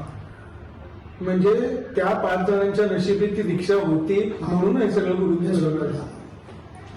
हे अशा विलक्षण गोष्टी असतात. गुरुतत्व समजणं अतिशय कठीण आहे. आणि गुरुत्व सादर करणं हे आणखीन जास्ती कठीण आहे. तो काटेरी मुकुट आहे. कोणाची जबाबदारी घ्यायची. एखाद्याला आज मी समजा शक्तिपात केला, मग त्याला दुसऱ्या दिवशी त्रास सुरू झाला तर तुमचं तुम्ही पहा. असे आज लोक आहेत. त्याची जबाबदारी नाही घेत. जबाबदारी घेतली पाहिजे तुम्ही ज्याला दीक्षा देता ना तेव्हा त्याची जबाबदारी तुम्ही घ्यायला पाहिजे. त्याचा काही त्रास झाला तर त्यातून बाहेर काढण्याची तुमची ताकद पाहिजे तर त्या दीक्षा. कसली ताकद नाही. केवळ मला 4 शिष्य बनवायचे, माझं नाव करायचं, माझी प्रसिद्धी, यासाठी दीक्षा पाप करायची. हे भोगावं लागेल तुम्हाला. इतकं मी स्पष्ट म्हणतो. इतकं सोपं नाही आहे. तुम्हाला आज मोठा आनंद मिळत असेल 10 लोक माझ्या मागे वगैरे, पण ते पुढे जाऊन तुम्हाला भोगायचं हे विसरू नका. जे बोलायला मला फार जड जाते असं म्हणणं, कोणाला तो अपमान वाटेल वगैरे, तसं नाही आहे. त्यांनी समजून घेतलं पाहिजे गुरु काय. त्यांनाच त्रास कमी होईल समजले तर. आणि मला असं वाटतं की आता जे युट्यूब चॅनलवरती हे तुम्ही कार्य करताय, एक टोक असं की तुम्ही नास्तिक होता दुसऱ्या लोकांना तुम्ही योगात आलात, त्याच्यानंतर तुम्ही भक्ती मार्गात आलात, दीक्षा गुरु झालात आणि आता परत हे युट्यूबकडे हे कसं काय तुमचं झालं समजा? तर ते मी तुम्हाला सांगितलं मग कसं चॅनल कसं सुरू झालं ते. हो. आणि मग त्यानंतर मला असं वाटलं की गुरुत्व हे एवढं आपण विस्तीर्ण बघितलंय, विस्तीर्ण अनुभव त्या गुरुतत्वाचा घेतलेला आहे, तर हे तत्व कुठेतरी त्यातलं शास्त्रीय बंधन सोडून बाकीच्या गोष्टी इतरांना सांगायला हरकत नाही आणि त्यांना गुरुत्वाविषयी सावध करणं आवश्यक आहे. ते सावध करण्याचं काम मी करतो. म्हणजे एक प्रकारे तंत्रज्ञानाचा उपयोग आपण अध्यात्मासाठी करून उत्तम घेतलेला आहे. आज मला वाटतं 20 संतांची चरित्र आपण या चॅनलवर 40 एक संतांची घेतली. आणि मुलाखती पण घेतात. तर मला असं नेहमी वाटत आलंय की स्वतः अप्रकाशित राहून इतरांना प्रकाशात आणण्याचं काम काकांनी खूप केलेलं आहे सतत, आणि इतरांना प्रेरणा देत असतात ते. म्हणजे कोणी काही ठरवलं ना की आपण असं काहीतरी करूया, तर काका म्हणतात चल चांगलं काम करतोस, मी आहे तुझ्या पाठीशी. आईला सुद्धा त्यावेळेला खूप मनोबल तिचं वाढलं होतं तुम्ही जेव्हा भेटलात, कारण ही इम्प्लिमेंट सोय गुरुंनीच केलेली होती कुठेतरी.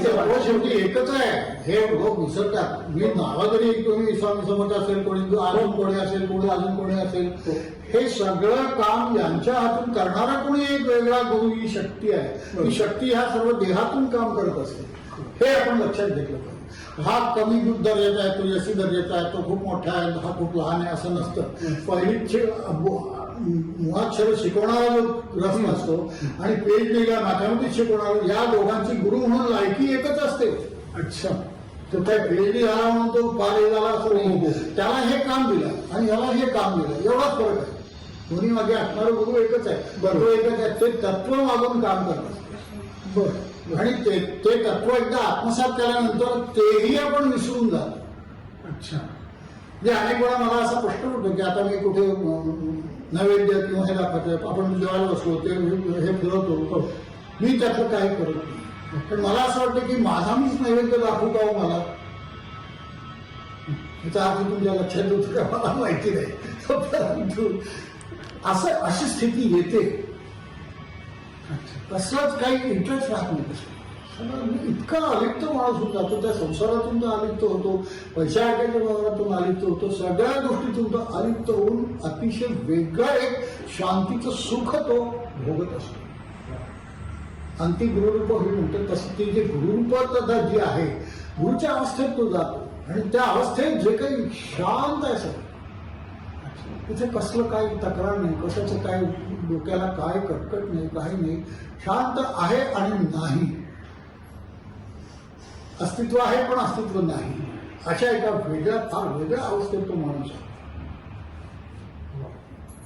तर आपण काका मगाशी सांगितलं त्याप्रमाणे इथं विदेही अवस्थेमध्ये आपण गेला, सद्गुरूंनी आपल्यावर जशी कृपा केली, तुम्हाला एक अत्यंत आत्मानंदाची जाणीव त्यावेळेला झाली. पण एकच माझ्या मनात नेहमी येतं की हे अनुभव सर्वसामान्य व्यक्तींना, ज्यांना संसार सांभाळून परमार्थ साधायचा असेल, आज जे आपले युट्यूबचे प्रेक्षक आहेत, जे नोकरी व्यवसाय सांभाळून हे सगळं करू इच्छितात, प्रपंच आणि परमार्थाचा बॅलन्स कसा करायचा, आणि मुख्य म्हणजे एक कन्सेप्ट आहे की लोकांना अध्यात्माला भीतात, वैराग्य म्हणजे त्यांना भीती वाटते, सगळं सोडून जायचं का काय, तर ह्याविषयी आम्हाला थोडंसं मार्गदर्शन कराल का? अगदी जरूर. मुख्यतः अध्यात्म ही भिण्याची गोष्ट नाही. अध्यात्म म्हणजे प्रेम. त्याच्या मनात प्रेम उत्पन्न होत नसेल तो अध्यात्म असू शकत नाही. वैराग्याचा अर्थ सध्या जो रूढ अर्थ तसा अर्थ नाही. वैराग्याचा अर्थ कसलाही आग्रह नसतो. मी एक संप्रदाय समजा आहे की माझी मतं कशी बरोबर आहेत हे मी त्याचा आग्रह करतो, ते वैराग्य नाही. तो माणूस पुढे जाऊ शकत नाही. वैराग्याचा अर्थ जे कुठला आहे ते ऍक्सेप्ट करणं. नवीन पिढीचे समजा विचार असेल तर यू शुड ऍक्सेप्ट इट, हे वैराग्य. वैराग्य म्हणजे सगळं काहीतरी सोडून लंगोटी वाजून बाहेर जाणे, हट्टीपणा असं नाही. संसार उत्तम करायचा, आपल्या संसाराची जबाबदारी परमेश्वराने दिलेली आहे, हा भाव मनात पाहिजे. आणि तो जर असेल तर परमेश्वराला स्मरून मी संसार करेन. त्यामुळे मी अट्टाहास कुठल्या गोष्टीचा करणार नाही. एखादा माझा मुलगा म्हणला की असं असं आहे बाबा, तर ते तुम्ही मान्य करणं आवश्यक आहे. नाही नाही तू असं करायचं नाही, तू म्हणजे असं असा जर आग्रह तुम्ही कराल तर ते वैराग्य. सगळं घेऊन, सगळं करून, सगळ्यातला आनंद घेऊन त्या सगळ्यापासून अलिप्त राहणे, हे वैराग्य. अच्छा. आपले सगळे ऋषीमुनी विवाहित दाखवलेले आहेत, त्यातले कोणी ब्रह्मचारी नाही. हो. तरी ते कसे होते वैरागी, तरी ब्रह्मचर्य कसं पाळत असत. ब्रह्मचर्य आता श्रीकृष्णाने म्हटलं की 16,000 बायका आहेत तरीही मी ब्रह्मचारी आहे. याचा अर्थ लक्षात घेतला की लिप्त नाही आहे मी त्या वासनामध्ये. वासनापासून लिप्त, वासना उत्पन्न होणे जीवाचं प्रथम हे आहे, इन्स्टिंक्ट आहे. वासना होणारच, नाही झाली तर तो माणूस नाही. बरोबर. त्यामुळे तो वासना निर्माण झाल्यानंतर त्याचा उपभोग घेऊन ते सोडून देणे, दाबून ठेवणं नाही. वासना दाबणं हे वैराग्य नाही. त्यामुळे हा ब्रह्मचर्याचा अर्थ अतिशय चुकीचा. वीर्यपतन ब्रह्मचर्य, रास वगैरे असे काहीतरी खुळसुळाचे जे प्रश्न आणि पुस्तकं असतात ना, त्यांनी वाटतं या लोकांनी त्या कधीच ते शास्त्र बघितलेलंच नाही. पुढे जो गेला त्याला हे यातलं काही वाटणार नाही. त्यामुळे श्रीकृष्ण इतक्या बालका इतकं सगळं असूनही तो वैरागी होता. वैराग्य म्हणजे ती वैराग्य ही आतली अवस्था. आजची अवस्था. एक क्षण तुमचं कंपार्टमेंट पाहिजे तुम्हाला मनाला, की इथून संसार, इथून अध्यात्म, दोन्ही एकच आहे. त्या अशा एका लाईन मध्ये तुम्ही आहात, इकडे दिसतोय संसार, इकडे दिसतोय अध्यात्म. हो. हे दोन्ही पाळायचं आहे. म्हणजे तारेवरची कसरत आहे खरी परीक्षा. आणि ही जेव्हा तुम्ही शरणागती पत्करता हा, तेव्हाच ती अवस्था येते. मी करतो, मी वैराग्य करीन, मी उपासना करीन, हे ऐकोपर्यंत शून्य, काही येऊ शकत नाही. माझा गुरु हे माझ्याकडून करून घेईल, ही जेव्हा तुमची भावना येईल तेव्हा ते व्हायला. मग तुम्हाला हे कसं करायचं हा प्रश्नच पडणार नाही. त्याला तोंड कसं द्यायचा हा प्रश्नच पडणार नाही, कारण तो शिकवेल तुम्हाला कसं तोंड द्यायचं प्रॅक्टिकली, कारण तो त्या सगळ्यातून गेलेला आहे. आपण म्हणतो गुरु 12 घावचं पाणी प्यालेलं असतं, तर 12 घावचं पाणी प्यालेलं असतं म्हणजे ह्या सगळ्या अवस्थेतून तो गेलेला आहे. त्यामुळे त्या अवस्थेतून मार्ग कसा काढायचा हे तो शिकवू शकतो. मी ठकारांचं एक पुस्तक वाचलं की गुरु म्हणजे काय. तर तो गुरु वरच्या शिखरावर बसलेला आहे पर्वत, आणि खालून सगळे शिष्य त्याच्याकडे येत आहेत. येताना त्याला वरून दिसतंय, यातला प्रत्येक शिष्य दिसतोय की तो कुठून येत आहे. तो पुढे आला तर एक नाला लागणार आहे, तो अडकणार आहे तिथे, हे त्याला वरून दिसत असतं. त्यावेळी तो त्याला सांगतो जरा डावीकडे जा, मग एक पूल मिळेल, मग पुन्हा वरून ये, मग पुन्हा उजवीकडे, आणि मग या रस्त्याकडे. हा जो सांगणारा असतो तो गुरु असतो. गुरु पाहतात. हा, गुरु कधी शिष्यावर रागवत नाही, गुरु प्रेम करतो, त्याला माऊली म्हणतो. हो, तुम्ही एकदा सांगितलंय की स्वतःच्या मुलावर सर्व प्रेम करतात, हा. दुसऱ्याच्या मुलावर करते ती माऊली. हा, तुकारामाने सुद्धा, तुकारामासारखा संत नाही झाला आपल्याकडे. त्यांनी संसार केला पण संसारात लिप्त नाही राहिला. त्याने अध्यात्म केलं परंतु त्यातही लिप्त नाही राहिला. अध्यात्मातही लिप्त नाही. लिप्तता तिथेही नको आहे. कमाल आहे ही. म्हणजे त्या सगळ्यातून तो अलिप्त राहणार. संसार तो अध्यात्म करेल तरी तो लिप्तच मानला जाईल. त्याच्याही पुढे काही आहे. अच्छा. आपण जे निर्गुण निराकाराचं जे शास्त्र आपण तत्व सांगतो ते तिथे जायचं आहे आपल्याला. तत्वम असी, तो मी तोच आहे, इथे जायचं आहे. बरोबर. आणि तिथे जायचं असेल तर ह्या सगळ्या पायऱ्यातून गेलं पाहिजे, सगळ्या आकर्षणातून गेलं पाहिजे, सगळ्या मोहातून गेलं पाहिजे. हे सगळं घ्या तुम्ही, मला तेही परमेश्वराने उत्पन्न केलं. बरोबर बरोबर. जसं लोक सांगतात की एक पेट दारू प्यायला ती आरोग्याला चांगली आहे, तर हे तसंच आहे. थोडा एक संसाराचा एक गुटखा घ्या तुम्ही, त्या सुखाचा एक गुटखा घ्या, तो गुटखा घेऊन छान आराम करा आणि पुन्हा तो विसरून घ्या. ही विसरण्याची जी कला आहे, अलिप्त राहण्याची जी कला आहे, हा प्रत्येक संत सांगतो की तुम्ही अलिप्त राहा. इथे कोणाचंही दुमत नाही. मग ते निसर्गदत्त महाराज असो, श्रीकृष्णमूर्ती असो, का स्वामी समर्थ असो, का अजून कोणी असो, ते सांगतात की संसारात लिप्त राहू नका, तुमचा संसार मी चालवतो. जेव्हा हे म्हणतात की मी चालवतो त्याचा अर्थ लक्षात घेतला पाहिजे. मीचा अभिमानाने सांगत नाही, ते त्यांचं स्वत्व म्हणून सांगत नाही. मी चालवतोचा अर्थ तो चालवतो. मी परमेश्वराची एकरूप आहे, तो परमेश्वर ते चालवतो. मीचा अर्थ तो आहे. मीच राम, मीच कृष्ण, याचा अर्थ यांनी खरोखरच रामाचा जन्म घेतला आणि ते पुढच्या जन्म देह धरून कृष्ण झाले असा त्याचा अर्थ नाही आहे. त्या अवस्था इथेच आहे. तत्वम अशी, मी तोच आहे जो सगळीकडे पसरलेला आहे. आपलं ब्लॅक होल सारखं आहे ते. एवढं यच्चे आवत सृष्टी तिथे चालली आहे, गिळंकृत करतोय तो, आणि तरी सृष्टी कमी होत नाही. नाही तर आता इतक्या वर्षामध्ये सिटी संपायला पाहिजे होतं ब्लॅक होल संपत नाही. तसं तुमचा वासना, भूक, इतर काही हे संपणार नाही. ते चालूच राहणार अपघात, पण ते चालू असताना तुम्ही त्यातून अलिप्त होऊ शकता. तुकारामाला काही मुलं नाही झाली का? मग ते ब्रह्मचारी होडे काय नव्हते का? काय म्हणते त्याला? पण सगळे संसार आहेत, एकनाथ आहेत, सगळेच काही ज्ञानेश्वर नव्हते, बरोबर, सगळेच काही शंकराचार्य नव्हते. पण म्हणून शंकराचार्य मोठे आणि तुकाराम लहान असा अर्थ होत नाही. ते दोघांचीही लेवल आणखी वरची आहे. तिथे तो प्रवास करायचा हे डोक्यात ठेवून तुम्ही राहा. मग संसारातलं न्यूनत्व आपोआप तुम्ही घ्या, व्यवहारातलं न्यूनत्व आपोआप तुम्ही घ्या, अभिमानाचं न्यूनत्व आमच्यात तुमच्यात आपोआप येईल. माझं खरं म्हणण्याचं जो हे आहे ते सगळं संपून जाईल तुमचं. अनाग्रही व्हा, सगळ्यांचं सगळं ऐका ना, काय बिघडलं. अमुक एक लोकांनी म्हणलं की हे संत इतके मोठे आहेत, ते असे आहेत, तुमचे इथं महाराज असे आहेत, अशा गोष्टीत पडायचं काही कारण नाही. कारण ते अज्ञानी आहे म्हणून कसं बोलतात. आपल्याकडे काय झालं की पीएचडी किंवा असे लोक झाले की त्यांना वाटतं की आपण खूप काही झालं. शाब्दिकदृष्ट्या होत असतात ते शब्द भांडार त्यांच्याकडे भरपूर आहे, ते एक्सप्लेन खूप चांगले करू शकतात. मला अशी खूप लोक माहिती आहे की अतिशय मुख्य तत्वज्ञान सांगणारे बैठकी झाल्या की घरी जाऊन 2 पेग मारल्याशिवाय त्यांचं होत नाही. मी नाव नाही सांगत, पण आहे ही वस्तुस्थिती आहे. कारण त्यांना ते त्या ज्ञानाचा अहंकार आहे. मी ज्ञानी आहे असं ज्याला वाटतंय तो शून्य आहे हे आपण लक्षात घ्या. मी कधी मी ज्ञानी आहे म्हणत नाही. मी एक मागे एका याच्यात अनुभव सांगितला होता. कारंजाला मी गेलो आणि तिथे एक संन्यासी असं, त्यावेळी मी विद्यार्थ्यासारखा होतो. सगळं ह्याला ते विचार, त्याला ते विचार असं करत मी त्यांच्याकडे काही प्रश्न विचारायला गेलो. आता ते असे बसले की खूप त्यांनी शेजारी जाऊन बसलो तर त्यांनी मला नजरेने असं माझ्याकडे बघितलं असं, अच्छा बसा खाली. खाली तिथे वर नाही बसायचं, वर मी आहे. मी समजलो हे झिरो आहे.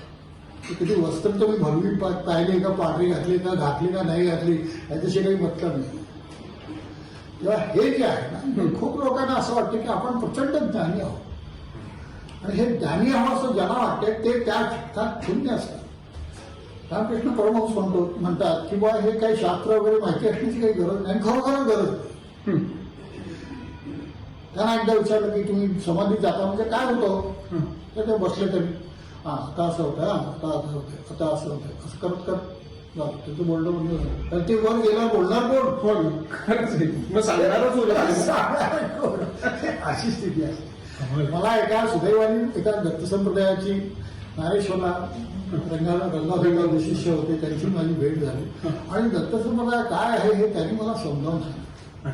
तर मला म्हणाले की महाराजांची इच्छा आहे की तुम्ही दत्त संप्रदाय समजावून घ्या म्हणून त्यांनी तुम्हाला इथे बोलावलं. माझी त्यांची खरी ओळखही नव्हती, कसलाही संबंध नाही, पण त्यांनी निरोप पाठवून मला बोलून घेऊन हे सगळं ज्ञान दिलं. तर ही माणसं अशी असतात त्या क्षेत्रात, त्या ह्याच्यावर भूमिकेवर कसं काम चालतं, ते काम कसं चालतं हे ज्याला जवळून पाहिलं आहे त्याला ह्या बाकीच्या कुठल्या गोष्टींची भुरळ पडायचं कारण नाही. कोण हा मोठा तो अमुक चमत्कार करतो म्हणून तो मोठा हे समजायचं काही गरज. जो व्यावहारिक गोष्टी मागतो तो व्यवहारातच राहणार, तो त्याच्या पुढे काही मागतो तो त्याच्यात जाणार आणि जो काही मागत नाही तो त्याच्याही वर जाणार. म्हणजे मला इतकंच बरं वाटतं तुमच्याशी बोलून की खूप दिवस असं वाटत होतं की काही काही प्रश्न आहेत पण मी ना तुम्हाला फार बोलताना ऐकलंच नाही. मी तुमच्या चॅनलवर इतरांनाच खूप ऐकलंय. आज मला ही सुंदर सोडण्यासाठी त्याचं पाठव एखाद्याला समोरच्याला व्याख्या बोलावलं वक्त्याला तर मी त्याला बोलतो. मी माझी मतं त्यावेळी कधीच मांडत आणि त्याला फुल बोलतं. त्याच्यातलं जे काही चांगलं आहे ते जातीय टाळायला तुम्ही ते याच्या लोकांसमोर, कारण तोही कुठेतरी एक परमेश्वरच बोलत असतो त्याच्यातून. खरंय त्याला तुम्ही कोण अडवणार आणि त्याला कोण तुम्ही ज्ञान सांगणार. मला वाटतं तुम्ही हे जे युट्यूब चॅनल चालवतो ही तपश्चर्याच आहे, ही आजच्या काळातली तपश्चर्या आहे आणि ह्याच्यामध्ये सर्वांना प्रकाशात आणण्याचं जे तुम्ही काम समाज वेळ जशी बदलेल तसं तुम्हाला बदलणं आवश्यक आहे, त्यात नुकसान काही नाही. पण हे तुम्ही आता तंत्रज्ञान शिकलात कधी आणि हे मी आपोआप शिकलो. मला कोणी एडिटिंग शिकवलं नाही, कोणी चित्रण कसं घ्यावं शिकवलं नाही. शिकवणारा आहे 2019 पासून तुम्ही रोज एक व्हिडिओ टाकताय. आम्हाला अचंबा वाटतो. आम्ही 15 दिवसात एक करायचं म्हटलं तर आम्हाला नाकीनं मिळतं. तर खरंच ही गुरुकृपेशिवाय काही शक्य आहे. मला एक गोष्ट याच्यात सांगावी की नाही सांगावी असं एक मला पण सांगून टाकतो की 75 वर्ष मला झाल्यानंतर मला वाटलं की आता बाद झाला, आता आपल्यासाठी काही होत नाही. म्हणून मी एक शेवटचा निरोप म्हणून व्हिडिओ दिला की बाबांनो, इतके दिवस तुम्ही ऐकलं माझं, खूप झालं, आता माहिती काही शक्य नाही आणि मी काही करू शकणार नाही, माझी ताकद संपली असं मी सांगितलं. आणि तो व्हिडिओ दिला. खूप त्याचा कॉमेंट्स आल्या, रिॲक्शन्स आल्या, सगळं काही झालं. आणि त्यानंतर एक ग्रस्त माझ्याकडे आला, म्हणजे तुम्ही हे थांबवायचं नाही. अच्छा. म्हटलं तुम्ही सांगता थांबवायचं नाही, पण माझी ताकद नाही, त्याला काय करू. एक मोठे सत्पुरुष आहेत म्हणजे जे तुमच्या कामाकडे लक्ष ठेवून आहेत आणि त्यांचा तुम्हाला पाठिंबा आहे आणि त्यांची इच्छा आहे की तुम्ही बंद नाही करा. आणि त्यांनी जे नाव सांगितलं ते मी नाव इथं सांगित नाही, परंतु ते प्रचंड मोठं नाव आहे. आणि त्यानंतर मला अशी काही हे मिळत गेली ताकद आणि सगळं पूर्वीपेक्षा जास्ती उत्साहाने व्हायचं झालं. त्यानंतर मी मुक्ताबाईचे अभंगावर एक लिहिलं, अतिशय सुंदर, की तुम्ही पहा, 5-7 व्हिडिओ आहेत मुक्ताबाईचे. ज्ञानेश्वरांची मुक्ताबाई सनद या नावाने हे होतं की योगशास्त्र काय आहे. हे जे सगळं मी बडबड केली ही बरीचशी त्यातली आहे. अच्छा. ही मला अनुभूती आली आहे त्या सगळ्या गोष्टींची. आणि त्यानंतर काही काळ तर माझं जेवण खाण सगळं बंद होऊन गेलं. महिनाभर झालं मी जेवलो असे आलं. काही इच्छाच नाही कशी, कारण ती अवस्था ते सांगण्यासाठी, ती अवस्था येण्यासाठी तुम्हाला काही शारीरिक नियम पाळण्याची गरज असते. ते नियम आपोआप पाळले गेले. ती अतिशय खूप चांगली सिरियल झाली. आणि त्यानंतर 101 लोक मला भेटत गेले आपोआप. मला आता मी घरी बसून काम करतो, मला कुठे विषय जावं लागत नाही. ही त्या महात्माची किमया आहे. खरंच आहे, खरंच आहे. नाही काका, मला आज खरंच कृतकृत्य वाटतंय. कारण आईनी सुद्धा मला नेहमी सांगितलं होतं की आटले काका सगळ्यांना प्रकाशात आणतात, पण मला एकदा त्यांची मुलाखत मात्र जरूर द्यायची. आणि मी आईला म्हणायचो, आता आपला ग्रंथ प्रसिद्ध होतोय, तो एकदा झाला की आपण त्यांच्याकडे जाऊ. स्वामींची इच्छा असेल, त्यांना काही ते शक्य झालं नाही. पण आज ह्या चॅनलच्या निमित्ताने मला ती प्रेरणा कुठेतरी झाली आणि तुमचं काम बघून मलाही असंच आपणही काहीतरी करायला सुरुवात करावी असं वाटल्यामुळे हा आजचा योग आपला आलेला आहे. आणि प्रत्यक्षामध्ये माझ्या आईनी जी काही मेहनत घेतली ती खऱ्या अर्थाने काकांमुळे जगापुढे आली. आणि आई जर भारतभर लोक तिला ओळखत असतील तर ती सगळे जगभर ओळखू लागले. आणि इतका प्रचंड प्रतिसाद आला की आपलं प्रकाशन झाल्यानंतर अक्षरशः 4 महिन्याच्यात पुस्तकं सगळी संपली. पण आता पुढे काही प्लॅन आहे का तुमचं पुस्तकं पुढे? तर मला तेच सांगायचं आहे की हा एक प्रकल्प आईने मला सुचवला होता त्यावेळी, तो मी सुरू ठेवणार आहे. की चांगल्या चांगल्या सत्पुरुषांची चरित्र जगासमोर आणायला स्वामींनी जी आईला आज्ञा केली होती, तर आईनी आदि शंकराचार्यांपासून विद्यमान काळपर्यंत अनेक व्यक्तींची चरित्र लिहिली. पण अजून बरीच सत्पुरुष आहेत, काकांसारख्या व्यक्ती आहेत ज्यांना जगाला खूप काही अजून देण्यासारखं आहे. तर आपण आपली एक छोटीशी सेवा म्हणून हे पुढे काम चालू ठेवावं. आईचा रिसर्च काय करणं शक्य नाही आपल्याला, पण त्याची लेगसी टिकवून ठेवण्यासाठी ही पुस्तकं जी आहेत ना ती प्रेक्षक आपल्याला सतत छापत राहावी लागतील. आणि आपण असं ठरवलेलं आहे की ही पुस्तकं आपण प्री बुकिंग घ्यावी. म्हणजे असं की 1 महिना अगोदर जरी आपण बुकिंग करून ठेवलं पुस्तकांचं तर महिन्याभरात मी ती तुम्हाला घरपोच देऊ शकतो. यातनं असं होतं की आपल्याला पदरचं काही न घालता जनसामान्यांच्या निधीतनच ते प्रकाशन चालू राहील आणि पुढे उत्तरोत्तर ते करत राहणं शक्य होईल. आज पेपर आणि प्रिंटिंगच्या किमती वगैरे लक्षात घेता आम्ही हा व्यवसाय म्हणून आईनी सुद्धा कधी केला नाही आणि मी सुद्धा किती करू शकेल मला शंका आहे. पण आज तुमच्यासारख्यांचे आशीर्वाद आहेत, स्वामी पाठीशी आहेत, तर मला निश्चित खात्री आहे की ह्या पुस्तकाला आगाऊ मागणी थोडीशी आपल्याला जर मिळाली तर पुस्तकं परत आपल्याला छापणं शक्य होईल. आणि हे आपल्याला सतत सुरू ठेवता येईल. तर या चॅनलच्या निमित्ताने हे एक मला तुम्हाला छोटंसं सांगणं होतं. आणि काका, तुम्ही आज आम्हाला वेळ दिला. सत्पुरुष पॉडकास्टला दुसऱ्या एपिसोडला तुम्ही आम्हाला लगेच आज वेळ दिला. जवळपास आपण तासभर बोलताय. मला वाटतं तुमची प्रकृती थोडीशी नादुरुस्त असताना देखील तुम्ही वेळ दिला, त्याबद्दल मला खरंच तुमचे खूप आभार मानायचे. आईच्या तर्फे आणि स्वप्नील प्रकाशनतर्फे मी काकांना त्यांचं शारीरिक मानसिक आध्यात्मिक सर्व आरोग्य छान राहावं यासाठी मी स्वामींकडे प्रार्थना करतो आणि आपल्या सर्वांच्या वतीने त्यांच्या ह्या युट्यूब चॅनलला आणि त्यांच्या संपूर्ण पुढच्या कारकिर्दीला मी खूप खूप शुभेच्छा देतो. श्री स्वामी समर्थ. श्री स्वामी समर्थ. श्री स्वामी समर्थ. या निमित्ताने नम्रता त्यांची आठवण झाली आणि त्यांच्याविषयी त्यांच्या मनात हे होतं की काका तुमचा मला एकदा इंटरव्ह्यू घ्यायचा आहे, तर ते तुम्ही नकळत आपोआप त्यांची इच्छा पूर्ण करताय याचा मला फार आनंद आहे. तर आभारी आहे तुमचा. खूप आभारी. थँक्यू.